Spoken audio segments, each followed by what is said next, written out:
as tradições e princípios morais e políticos que refletem a alma brasileira. Nós todos achávamos que seria uma passagem boa para o chão, o que de fato não ocorreu. Eles se perpetuaram no poder e nós verificamos e constatamos que apenas eles queriam o poder. E foi um período muito longo, as liberdades todas foram atingidas, o país viveu uma época demorada no regime militar, até que o povo cansou, né?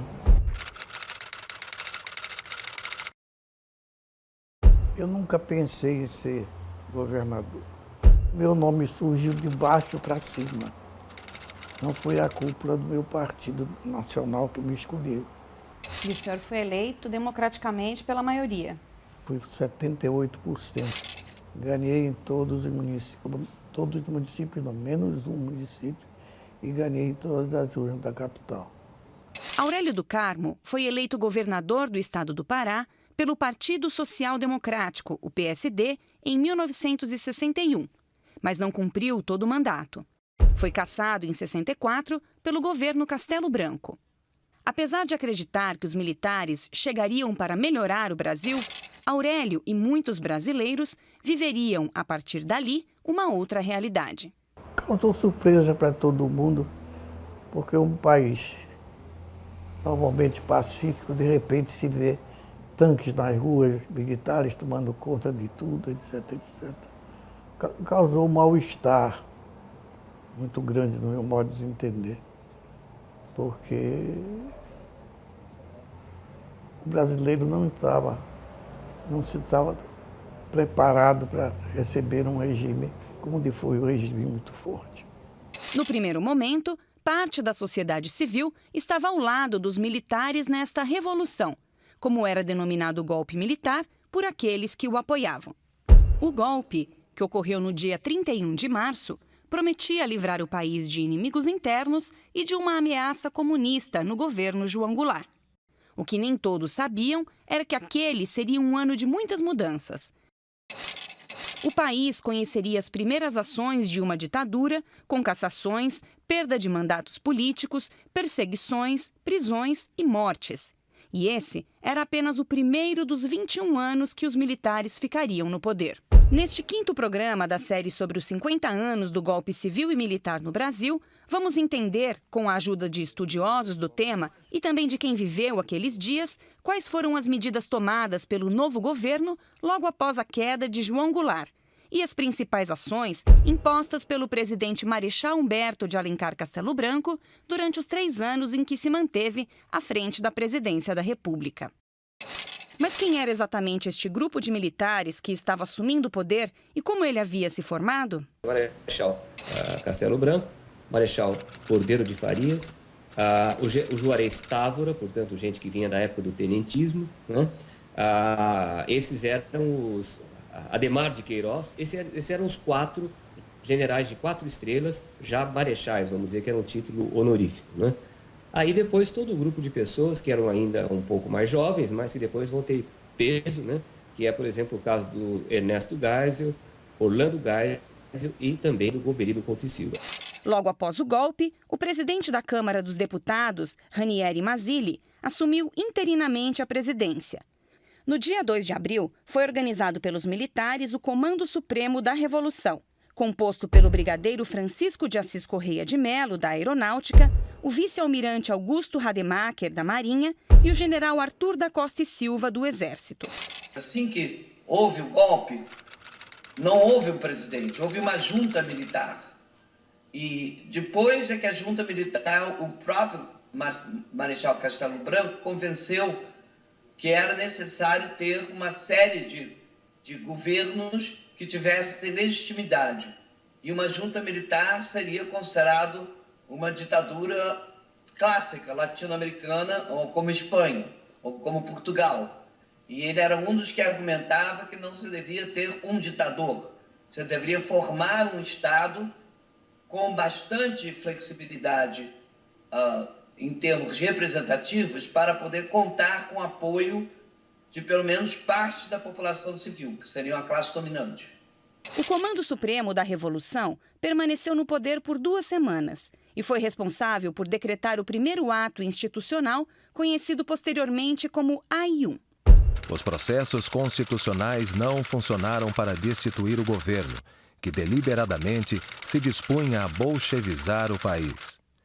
Destituído pela Revolução, só a esta cabe ditar as normas e os processos de constituição do novo governo e atribuir-lhe os poderes ou instrumentos jurídicos que lhe assegurem o exercício do poder no exclusivo interesse do país. O primeiro ato institucional decretava que o novo presidente da República e seu vice seriam eleitos por maioria absoluta do Congresso Nacional em 2 dias.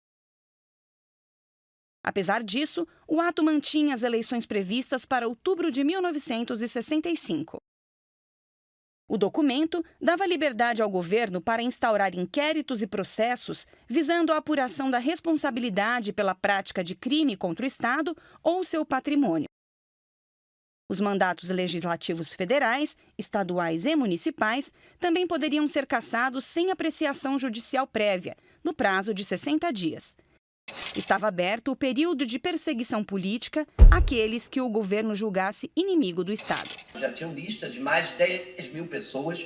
Alguns historiadores, algumas pessoas que eu entrevistei disseram que chegaram a 50 mil as listas que já estavam formuladas e foram procurando de casa em casa e instaurando os inquéritos policiais militares. Todas as ações violentas, inclusive, baseadas no ato institucional, não poderiam ser apreciadas pela justiça. Isso é uma loucura, porque os clássicos dizem, é Locke que diz o seguinte: quando um poder se impõe sobre a sociedade e não há um juiz independente a quem recorrer, estabeleceu-se o poder inaceitável. Como previa o AI-1, o Congresso Nacional elegeu um novo presidente da República no dia 11 de abril de 1964. Humberto de Alencar Castelo Branco venceu a disputa. Os outros 2 candidatos, Juarez Távora e Eurico Gaspar Dutra, receberam votação inexpressiva. No dia 15 de abril, Castelo Branco tomou posse. Caminharemos para a frente com a segurança de que o remédio para os malefícios da extrema esquerda não será o nascimento de uma direita reacionária. Castelo Branco nasceu no Ceará em 1897. Entrou para a carreira militar e, em 1962, foi elevado à classe de general de exército. Nos anos de 1963 e 1964, exerceu o cargo de chefe do Estado-Maior do Exército. Ele veio da Escola Superior de Guerra. Depois de ter participado da FEB, ele era coronel na FEB, e ele se dedicou à área de ensino. Então ele foi para a Escola de Comando do Estado-Maior, foi instrutor, se eu não me engano, foi comandante da escola. E em 1963-64, ele era o chefe do Estado-Maior do Exército. Uma função importantíssima, ele já se encontrava no topo da carreira aos 63 anos, se eu não me engano, como general de Exército. E ele tinha uma influência intelectual importante. Vale ir aos estudos dele para ver que se tratava de uma pessoa intelectualmente muito bem preparada. Era muito respeitado, né, entre os militares e também entre os apoiadores civis. Ele era considerado da linha liberal do estado de segurança que foi posto.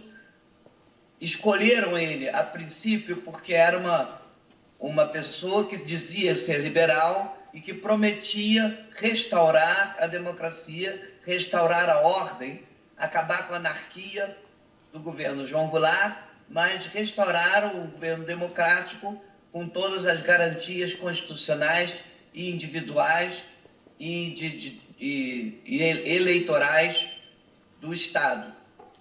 Isso foi a primeira intenção. Após 50 anos do golpe, fomos a Belém do Pará encontrar o ex-governador Aurélio do Carmo. Nesta conversa, ele nos contou o que aconteceu no mês de abril daquele ano. A começar por um encontro que teve com o presidente recém-empossado, Castelo Branco. Mas eu estive com o o Marechal Castelo Branco, que morava em Ipanema, que me conhecia porque eu fui secretário do Interior e Justiça quando ele comandou a região aqui. E ele me garantiu que aquele golpe, aquele movimento, era apenas para organizar o país, e seria de pequena duração. E eu acreditei nos bons propósitos dele. Foi logo após o golpe, porque eu precisava regressar para ele. Queria saber qual era a minha situação. Foi quando eu tive essa conversa. Mas quando eu voltei de lá, as forças políticas que perderam as eleições no Estado não me pouparam, acho. No dia 9 de junho, 2 meses após o início do golpe, Aurélio do Carmo teve o cargo de governador do estado do Pará cassado. Assumiria um militar, o coronel Jarbas Passarinho. Eu fui acusado de corrupção e subversão. Porque eu fui apoiado, como eu disse, inclusive pelo Carlos Prestes. E no meu governo eu fui a União Soviética, a Tchecoslováquia, o regime comunista, mas como também fui aos Estados Unidos. Eu sempre, na minha vida, fui equidistante. Nunca acho que de um lado e de outro há coisas boas e soube temperá-las. O ex-presidente da República, Juscelino Kubitschek, companheiro de partido de Aurélio do Carmo, teve seu mandato de senador por Goiás cassado um dia antes. Apesar de ter votado em Castelo Branco nas eleições no Congresso, JK era uma ameaça aos militares por ser um forte candidato às eleições presidenciais marcadas para 65. Além de JK e do governador do Pará, Aurélio do Carmo, tiveram os direitos políticos suspensos Luiz Carlos Prestes, João Goulart, Miguel Arraes, Leonel Brizola, entre outros parlamentares e governadores que foram cassados. No dia 23 de maio, ao saber da sua possível cassação, Juscelino Kubitschek fez um discurso histórico no Senado. A mesma causa continua viva da defesa das instituições livres pela qual lutei. É essa causa que me transforma agora em vítima preferida da sanha liberticida que tenta marcar e manchar uma revolução feita para salvar-nos da tirania comunista. Quando ocorreu a cassação do Dr. Juscelino, eu sabia que seria atingido. Então, quando eu fui cassado, eu me recusei a depor no inquérito policial militar. Achava que meus atos não podiam ser apreciados por autoridades militares, só pela Assembleia Legislativa ou pelo Poder Judiciário. Decretei luta oficial no Estado, botei bandeira meio pau e aguardei os acontecimentos. Quando eu constatei que em todo o país começaram as perseguições políticas, as restrições à liberdade de imprensa e coisas assim, eu senti que, em verdade, não seria o que ele tinha prometido. Mas os militares tinham um plano de governo quando assumiram o comando do país? Existia, eu acho, linhas muito gerais. Por exemplo, havia quem achasse que o capital estrangeiro tinha que ter toda a liberdade de remessa de lucros. Havia gente que achava que havia que pressionar os salários porque o poder sindical era muito grande. Mas eu acho que era mais no plano político. Vamos fechar. Vamos fechar e depois ver o que faz. E fechar significaria o que aconteceu na primeira fase do Castelo Branco. Desorganizar a sociedade civil, desorganizar e controlar os sindicatos e implantar repressão, porque nada se faz sem repressão nesse sentido. O grupo do general Castelo Branco tinha. Eles sabiam o que eles queriam, eles eram bem articulados, eles tinham um projeto de reforma econômica, eles colocaram no ministério, logo em seguida, o Roberto Campos, o Bulhões. Há um episódio que eu não sei se registrei no livro, mas é muito interessante, que o Jaime Portela, que é o coronel que articulou os abaixo de oficialidade, ele fala, uma pessoa que eu conheci foi encontrar o Castelo. Chegando lá, ela entrou numa sala, logo, horas depois do golpe, e encontrou nessa sala um monte de datilógrafos escrevendo sem parar os programas de governo. Portanto, esse grupo sabia o que fazia. Algumas pessoas dizem que desde a morte do Getúlio Vargas, mas já estava sendo visualizado, já estava sendo planejado e já estava sendo estruturado. Apesar do AI-1 confirmar as eleições presidenciais para o próximo ano, em julho de 64 seria decretada a Emenda Constitucional número 9, que prorrogaria o mandato de Castelo Branco até março de 67. Passou a organizar-se nas Forças Armadas e seguramente com apoio da sociedade também, o seguinte: se houver essa eleição, o sistema revolucionário em implantação vai perder. Por quê? Porque quem ia ganhar do Juscelino? Muito provavelmente não haveria. O Lacerda poderia eventualmente até ganhar. Mas, sobretudo, seria negar para esses setores o fato da Revolução Vitoriosa, como ele chamava. Eu tenho a impressão que, contra a sua vontade, o presidente deve ter calculado até que ele poderia cair se não aceitasse. Então isso foi imposto ao Castelo Branco? Eu creio que foi imposto, sim. Ele sempre... é interessante porque quando ele pensava, nos discursos dele aparece isso, a revolução, o golpe militar com o apoio civil ocorreu e o futuro está na frente, nós temos que construir esse futuro, ele falava em democracia e construção.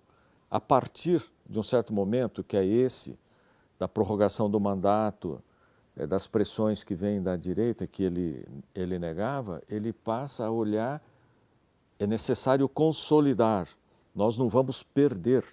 Carlos Lacerda, que aguardava a oportunidade de disputar o cargo de presidente, acusou Castelo Branco de ser um traidor da Revolução, pelo fato de terem sido canceladas as eleições de 65 para a presidência. Lacerda foi o grande opositor dos governos de Getúlio Vargas, JK e Jango e apoiou o golpe militar no país. Até aquele momento, ele havia estado ao lado de Castelo Branco. Foi um apoiador do golpe, foi um dos principais pessoas que influenciou o suicídio do Getúlio. Ele foi sempre, desde o governo do Getúlio, dentro da UDN e no seu trabalho, como o mais importante apoiador de uma linha dentro da doutrina de segurança. O Lacerda, como os outros caras que eram políticos muito maduros, foram levados de roldão por forças que eles ajudaram a desencadear. Finalmente, o Carlos Lacerda está na crise de 54, está na crise de 55 contra o Juscelino Kubitschek, foi o tempo todo um instigador da violência contra o regime constitucional. E ele achava que em 64 tinha chegado a vez dele, e não chegou nada. Outra medida tomada pelo governo Castelo Branco foi a revogação da Lei de Remessas de Lucros para o Exterior, que havia sido aprovada na gestão de João Goulart. Muito importante toda a mudança do investimento estrangeiro, do controle do investimento estrangeiro, que na época do Goulart foi uma das leis que mais causou raiva aos investidores internacionais e aos associados brasileiros que estavam com eles, que era o controle da remessa de lucros. Essa lei foi imediatamente revogada, já não tinha controle de remessa de lucros e também não tinha mais o controle de quanto investimento você podia fazer estrangeiro no Brasil. Em 1964, o Brasil enfrentava uma forte crise econômica, que vinha crescendo desde a gestão de Juscelino Kubitschek. O PIB estava estagnado, né? Quer dizer, o PIB em 63, o crescimento do PIB em 63 foi de 0,6%. As taxas de crescimento vinham caindo gradativamente. Tá? O crescimento em 61 foi em torno de 8%, em 62 já caiu para 6%, em torno de 6,6%, e em 63 foi de 0,6%. Tá? Então, quer dizer, taxa de crescimento se desacelerando, chegando em 63 a economia está praticamente parada, e, em contrapartida, né, a inflação se acelerando nesse mesmo período. Né, sobe de um patamar da casa dos 30% para os 40%, para os 50%, e fica na casa dos 50% em 62, e em 63 chega a quase 80%, né? Isso pelo GPDI. Tá? Então, é quase que o pior dos mundos, né? Você tem uma situação de uma economia estagnada com uma inflação se acelerando. E, para piorar, o Brasil também enfrentava dificuldades nas contas externas. Logo no início do governo, Castelo Branco já começou a fazer mudanças para tentar estabilizar a economia brasileira. Curiosamente, as medidas são medidas que ficaram conhecidas no jargão como medidas de inflação corretiva. Tá? O governo ele retirou alguns subsídios da economia, permitiu o aumento de tarifas, tá? Desvalorizou o câmbio. Só que, ao tomar essas medidas, você, na verdade, está estimulando a inflação. Por isso que você tem o nome de inflação corretiva. Tá? Você está corrigindo uma distorção, em princípio, mas provocando uma inflação residual em função desses aumentos que você permite. Além disso, o governo permitiu aumentos de salários para os militares e também para civis. Tá? Então, quer dizer, você vai ter um aumento de inflação, em princípio, no começo, a partir dessas medidas. Essas medidas, que foram sendo colocadas em prática no decorrer dos primeiros meses do governo Castelo Branco, já faziam parte de um plano, que seria lançado oficialmente no final de 64. Era o PAEG, Plano de Ação Econômica do Governo. O grande objetivo do PAEG era controlar a inflação, né, fazer a inflação cair para níveis, vamos dizer assim, civilizados, né? A ideia é que a inflação em 66 alcançasse 10%, tá? E, ao mesmo tempo, retomar o crescimento econômico. Um dos pontos mais importantes e impactantes do PAEG foi o arroxo salarial, o não reajuste dos salários dos trabalhadores em relação à inflação do período. Essa regra salarial, ela impunha o quê? Que os salários não fossem reajustados, não repusessem a inflação do período, desde o último reajustamento, na íntegra. O governo militar não tinha compromisso com os trabalhadores, não tinha nenhum problema de consciência e de base política, digamos assim, em tomar uma medida impopular dessa natureza. Semeamos erros ao longo de vários anos.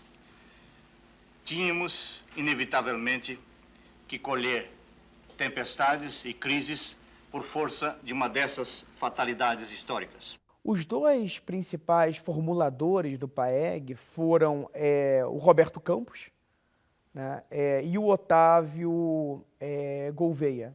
Tá? Ambos tinham tido cargos importantes em governos civis. Tá? O Roberto Campos, aí, juntamente com o Lucas Lopes, tinha sido um dos principais formuladores do plano de metas no governo Juscelino Kubitschek. E tinha também sido um dos formuladores do programa de estabilização monetária, também do governo Juscelino Kubitschek. E o Otávio Gouveia de Bulhões tinha tido cargos na Superintendência da Moeda e do Crédito, a SUMOC, que é um embrião, é uma instituição que precede o Banco Central do Brasil. Tá? Então, ambos tinham tido cargos no período anterior ao golpe militar. O segundo semestre de 64 ainda foi bastante agitado. Em junho, foi criado o Sistema Nacional de Informação, o SNI, comandado pelo general Golbery Couto e Silva. O Congresso Nacional aprovou o projeto da Lei Suplicy, que extinguiu a União Nacional dos Estudantes, a UNE, e proibiu as organizações estudantis de realizar protestos. Enquanto os movimentos estudantis eram calados, nomes como Zequete, Nara Leão, Maria Bethânia e João do Vale estreavam no Rio de Janeiro o espetáculo Opinião, que era composto por canções com letras de protesto. Podem me prender, podem me bater, podem até deixar-me sem comer, e eu não mudo de opinião. Daqui do morro eu não saio, não. 1965 começou com o Brasil tomando emprestado 125 milhões de dólares do FMI. A relação entre os militares e os americanos era bem diferente da vivida anos antes, na gestão de João Goulart. Uma coisa que é curiosa, o FMI rejeitou o plano gradualista do governo Goulart, o plano trienal, mas aceita o plano gradualista dos militares, o PAEG. Tá? No cômputo geral, a recepção externa para o governo Castelo Branco é muito superior. E isso desafoga o problema das contas externas. Quando você consegue renegociar a dívida, reescalonar a dívida, obter empréstimos externos, essa situação, esse problema das contas externas, se não é equacionado, ele é atenuado. Quer dizer, você ganha fôlego. Você ganha fôlego. E isso facilita que você tente conciliar crescimento econômico com estabilização. As eleições para governadores foram mantidas e ocorreram em outubro de 65. O governo militar não apoiou 2 vitórias da oposição: Negrão de Lima, na Guanabara, e Israel Pinheiro, em Minas Gerais.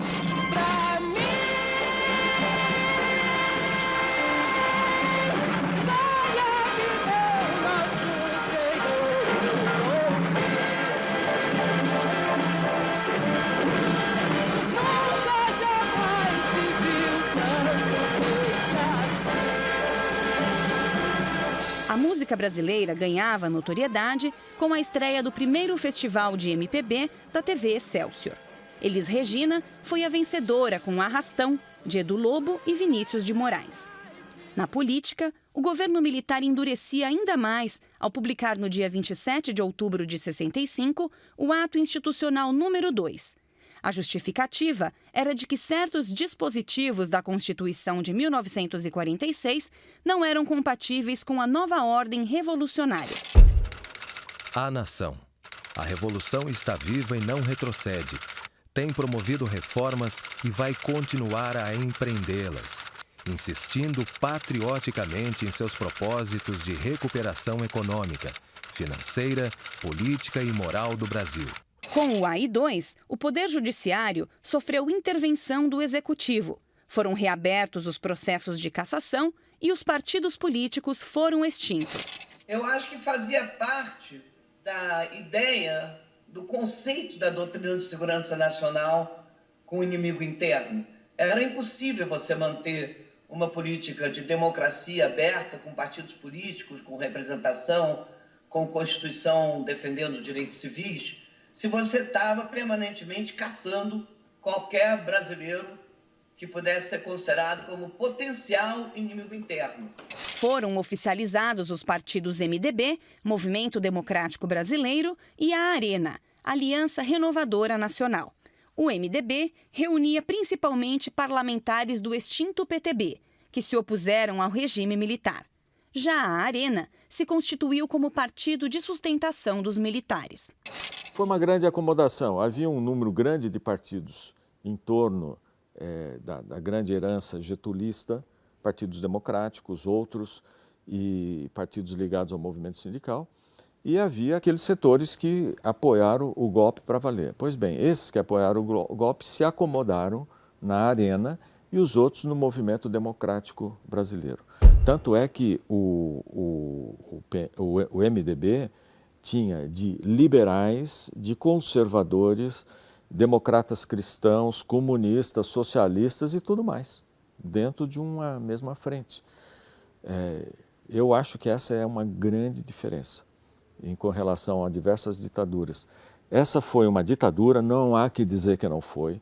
Ela foi repressiva, ela foi antidemocrática, mas ela não foi inteiramente uma ditadura. Não vou usar ditabranda, essas bobagens que tem gente que quer minimizar. Não tem nada de minimizar. É reconhecer que houve respiradouros. No início de 66, em 5 de fevereiro, foi decretado o Ato Institucional número 3. O documento transformava as eleições de outubro de 1966 em indiretas, com sessão pública e votação nominal para a escolha do novo presidente da República. Meu amor me chamou pra ver a banda passar, cantando coisas de amor. A minha gente sempre despediu-se da dor, pra ver a banda passar, cantando coisas junho daquele ano, o governador de São Paulo, Adhemar de Barros, foi cassado. Luiz Carlos Prestes, do Partido Comunista, foi condenado a 14 anos de prisão, mas conseguiu fugir e exilar-se na União Soviética. Com as eleições marcadas para outubro, o Marechal Arthur da Costa e Silva deixou o Ministério da Guerra e candidatou-se à presidência com a promessa de humanizar o regime militar. Em meio à campanha política, no dia 25 de junho de 66, Costa e Silva era esperado por um grupo de pessoas que lotava o Aeroporto Internacional dos Guararapes, em Recife. Poucos minutos antes da previsão de sua chegada, o serviço de som anunciou que, por problemas no avião, ele estava seguindo de carro. Minutos depois, uma bomba explodiu no aeroporto e matou 2 pessoas. O episódio ficou conhecido como o atentado da esquerda aos militares no aeroporto de Guararapes. É interessante que, até muito recentemente, a autoria desse ato, desse atentado, foi atribuída à esquerda. A Comissão da Verdade de Pernambuco isentou, com base em todo o levantamento da justiça militar, etc., isentou as pessoas que eram acusadas pela esquerda de terem feito esse ato, e que é a acusação e a convicção da direita. E houve morte e tudo mais, né? Mas o fato é que a luta violenta, quem iniciou foi quem deu o golpe. Com a abstenção de toda a bancada do MDB, que se retirou do plenário, o Marechal Arthur da Costa e Silva foi eleito presidente pelo Congresso em setembro de 1966. A posse aconteceria no ano seguinte, no dia 15 de março. Até lá, muitos acontecimentos ocorreriam no governo Castelo Branco. No mês de outubro, foi lançada no Rio de Janeiro a Frente Ampla, movimento de oposição que lutava pela restauração da democracia e que uniu os antigos opositores Carlos Lacerda, Juscelino Kubitschek e João Goulart. Eu tenho a impressão que a Frente Ampla, dado esse movimento todo, não tinha chance nenhuma, porque eles não tinham controle dos fatores de poder. Como que eles iam voltar a fazer eleição direta, a não ser que os militares tivessem saído do exercício direto do poder, como já estava ocorrendo? Aí simplesmente eles pagaram o preço dessa iniciativa democrática ousada e improvável. O último ato do governo Castelo Branco seria promulgado ainda no ano de 66. No dia 7 de dezembro, foi editado o Ato Institucional número 4, que tinha como objetivo convocar o Congresso Nacional para a elaboração de uma nova Constituição. Era a necessidade dos militares de agirem de acordo com as leis criadas por eles próprios. No dia 24 de janeiro de 67, Castelo Branco promulgou a nova Constituição. Então, você formando uma Constituição que englobasse todos os mecanismos de controle político, social, dentro de uma Constituição, você podia passar a dizer, não, são pessoas que estão contra a Constituição brasileira. Dá uma institucionalidade muito mais, digamos que pode ser mais vista no exterior como liberal. Daí que ele passou a ter essa ideia de que ele era mais liberal, porque ele passou uma Constituição. Só que a Constituição englobava todos os atos feitos antes. Entre fevereiro e março, mais 2 medidas autoritárias foram promulgadas pelo governo Castelo Branco: a Lei de Imprensa e a Lei de Segurança Nacional. A Lei de Imprensa estabeleceu a censura, estabeleceu os limites do que podia ser impresso ou na imprensa escrita e televisiva e do rádio, que era mais importante da época, o rádio, e tudo também dentro da ideia de que o inimigo interno podia infiltrar. Então, a formação da opinião pública, que a imprensa era considerada principal na formação da opinião pública, tinha que ser extremamente controlada. Daí, a instalação dentro de cada jornal, dentro de cada televisão, de todas as universidades e todos os rádios, de uma parte do SNI, uma comissão do SNI, que ficava revendo anteriormente o que ia ser publicado. E editava, tinha o poder de editar. A Lei de Imprensa dava esse poder. mas vinculado ao SNI.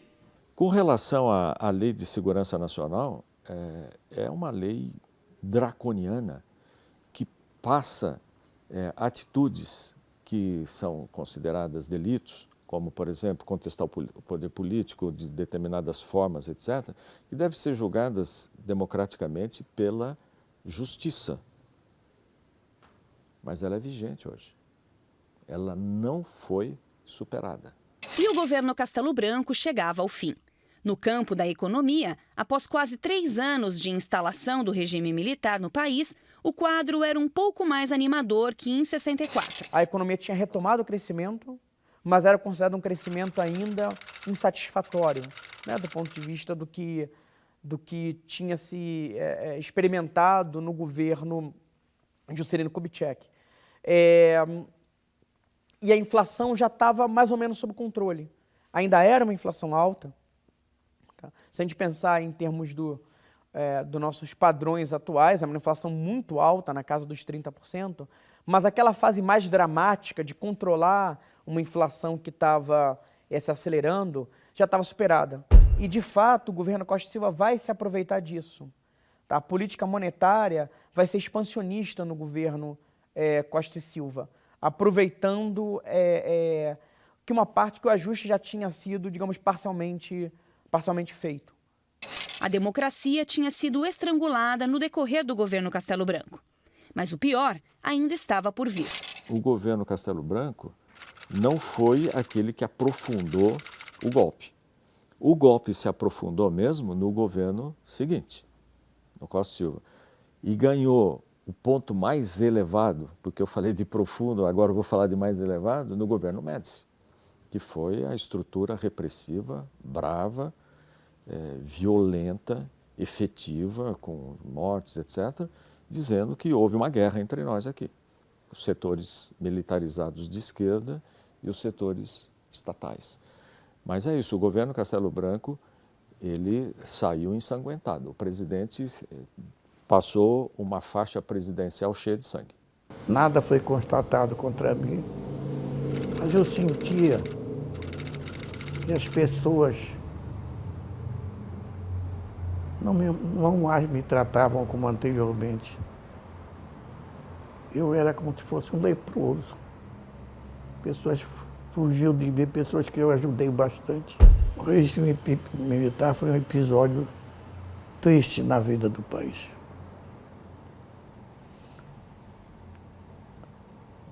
No regime militar tinham os homens bem intencionados, com toda a comunidade. Mas foi desastroso. Uma experiência desastrosa na vida nacional. Que Deus nos livre para que nunca mais nós tenhamos uma interrupção como essa que nós tivemos.